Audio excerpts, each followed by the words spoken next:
Ça y est, on revient tout propre, tout beau après ces péripéties.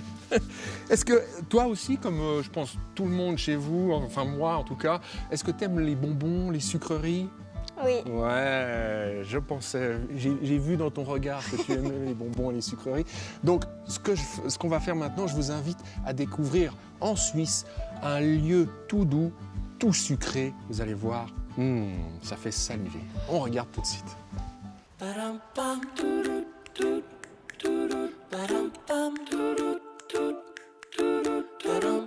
On est à la confiserie Jellyfish. Je m'appelle Ophélie Baumberger. Et j'ai souhaité réunir des produits traditionnels ou artisanaux d'Europe principalement pour offrir une multitude de couleurs, de saveurs, de textures, puisque finalement chaque pays va avoir des produits avec des caractéristiques propres. Il y a de tout, hein. Ça va du bonbon gourmand, du bonbon moussant comme le tiki.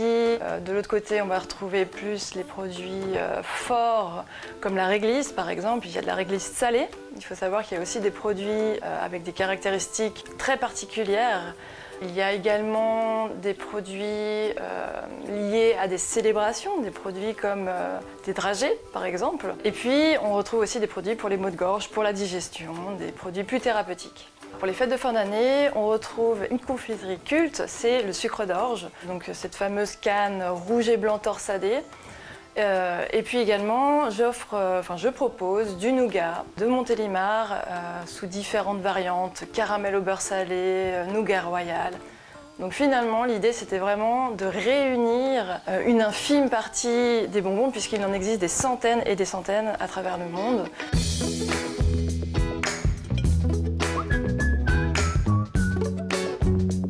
Alors, je m'appelle Christelle Fadzi. J'habite sur Lausanne et je confectionne des bonbons artisanaux. C'est des bonbons en fait à base de fruits et parfois légumes de saison. Chez Jellyfish, je fournis en fait des sachets et puis du vrac. Alors l'idée de fabriquer des bonbons, ça m'est venu en fait déjà d'une recherche personnelle où j'avais envie de trouver des bonbons plus sains mais qui restent fun, qui soient toujours dans l'univers du bonbon. Du coup, je me suis mise à faire mes propres tests à la maison. Plus il y avait de demandes, plus il fallait évidemment de la place et du matériel professionnel. Donc maintenant, je les confectionne dans un laboratoire en fait.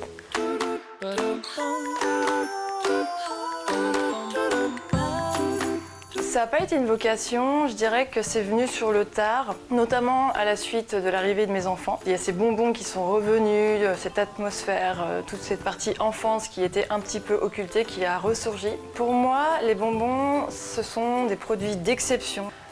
Moi, ce que je souhaite avant tout, c'est de miser sur la qualité des produits, sur la diversité.